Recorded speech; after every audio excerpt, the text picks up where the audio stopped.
Doctor Hafsa Haider, homeo physician. और आज का जो हमारा टॉपिक है वो एक बीमारी के बारे में है जिसका नाम है डिमेंशिया, और एक मेडिसिन के बारे में है जो स्पेसिफिक इसको बहुत ही अच्छा ट्रीट करती है। सो हम बात कर रहे हैं मेंटली सिम्टम ऑफ अनाकार्डियम। अनाकार्डियम जो है, इसका जो शख्स होता है वो फॉरगेटफुल मैन होता है।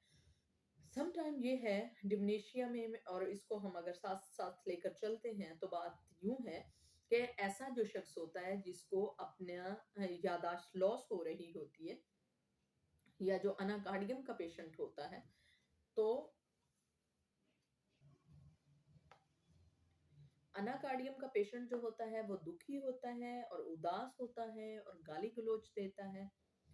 इस तरह के उसके सिम्टम जो हैं वो देखने में आए। और उसे एसिडिटी भी होता है। अगर किसी पेशेंट को उदासी भी हो और एसिडिटी भी हो तो उसके लिए जो अनाकार्डियम 200 इज वेरी बेस्ट डोसेज। और ख़ास तौर पर हिस्टेरिया में अनाकार्डियम बहुत ही अच्छी और इफ़ेक्टिव मेडिसिन है। बहुत ज़्यादा दुखी रहने के बाद, बहुत ज़्यादा ग्रीफ में रहने के बाद अगर कोई काम करते हैं तो काम में गलती कर देते हैं। ऑलवेज़ चाहे उन्हें जितना भी सिखाया जाए तो अनाकार्डियम का जो पेशेंट है वो अक्सर गलती कर देता है।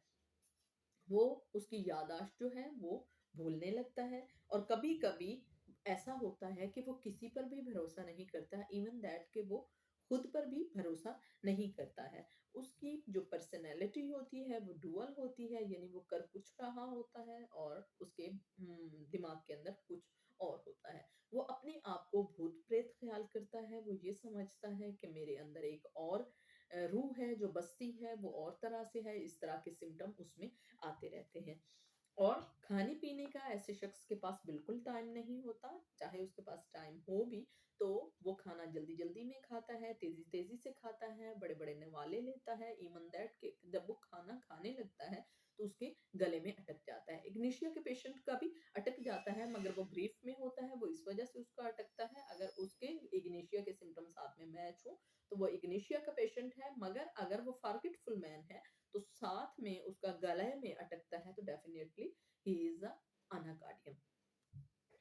और अगर ख़ास तौर पर इसकी एक और निशानी है, अगर हमारी हथेली पर किसी भी जगह, पाम पर, इस हाथ में किसी भी जगह अगर हथेली पर वार्ट्स हो गए हैं, चाहे वो थूचा का ही बाकी सारे सिम्पटम मिल रहे हों, मगर हथेली में ख़ुसूसी तौर पर स्पेसिफिकेशन है, अगर हथेली पर किसी का वाट हो गया है, तो उसके लिए अनाकार्डियम बहुत ही इफ़ेक्टिव मेडिसिन है।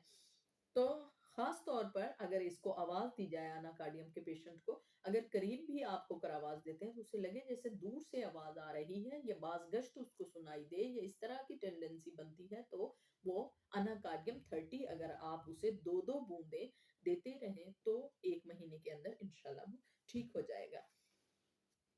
खाली पेट इसका हमेशा दर्द करता है। जब भी एसिडिटी का आता है, एब्डोमिनल इश्यू आता है अनाकार्डियम का, तो उसके लिए 200 जो है वो ही हम सजेस्ट करेंगे। 200 पावर में अनाकार्डियम दें, वो ठीक हो जाएगा। और ख़ास तौर पर ऐसा जो पेशेंट होता है वो जब घर जाता है तो भूल जाता है अपना रास्ता। इवन दैट कि अगर उसका ये बेटी भी सामने बैठी है और उससे पूछ लिया जाए कि ये कौन है, तो वो बता देता है ये मेरी बेटी है। मगर जब उससे ये पूछा जाता है कि इसका नाम क्या है, तो वो उसको जल्दी से याद नहीं आता, या वो उसका नाम भूल जाता है। और इसको फ़ील इस तरह से होता है रेक्टम में कि मोशन आ रहा है मगर उसको मोशन नहीं आता। अगर इस तरह की टेंडेंसी बनती है तो ये अनाकार्डियम का पेशेंट है। पेरिकार्डियम में उसको, यानी जो कवर ऑफ हार्ट होता है, उसमें उसको ऐसे लगता है जैसे सुई चुभने जैसा दर्द फ़ील हो रहा है। अगर इस तरह के सिम्पटम मैच होते हैं तो ये कार्डिक इश्यू नहीं है पेरिकार्डियम का। अगर उसको सुई चुभने जैसा दर्द होता है तो अनाकार्डियम देने से ये टेंडेंसी जो है ये जाती रहती है। और ये ख़ास तौर पर एक बीमारी है डिमेंशिया। थोड़ा-सा मैं यहाँ पे बताऊँगी और इसके अलग से भी वीडियो बनाऊँगी। तो ये ख़ास तौर पर अगर आप डिमेंशिया के पेशेंट हैं, यानी आपको भूल जाने की बीमारी है, कोई चीज़ कहीं रख दी है भूल गए हैं, कहीं अपॉइंटमेंट है भूल गए हैं, कहीं पेपर रखा है भूल गए हैं, कहीं मोबाइल रखा है भूल गए हैं।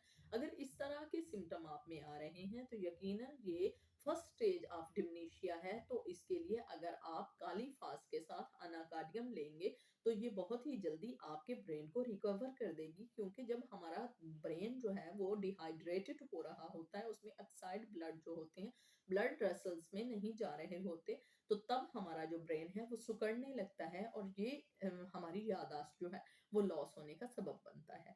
इसके लिए अनाकार्डियम जो है बहुत ही बेस्ट मेडिसिन है, और मैं अपने पेशेंट्स को देती रहती हूँ, और ये मेरी रेपेट्री भी है। मुझे ये बहुत ही लोगों पर मैंने इसको आजमाया है, और ये याददाश्त के लिए काली फास के साथ बहुत ही अच्छा काम करती है।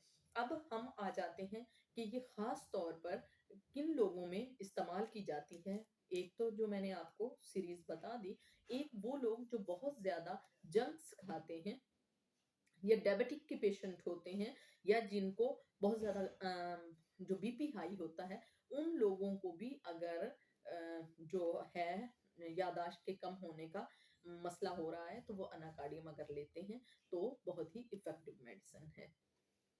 तो अगर आपको ये वीडियो पसंद आई हो, तो आप लाइक कीजिएगा, शेयर कीजिएगा और सब्सक्राइब कीजिएगा, और अल्लाह हाफ़िज़। हम किसी और मेडिसिन के साथ इंशाल्लाह आएँगे।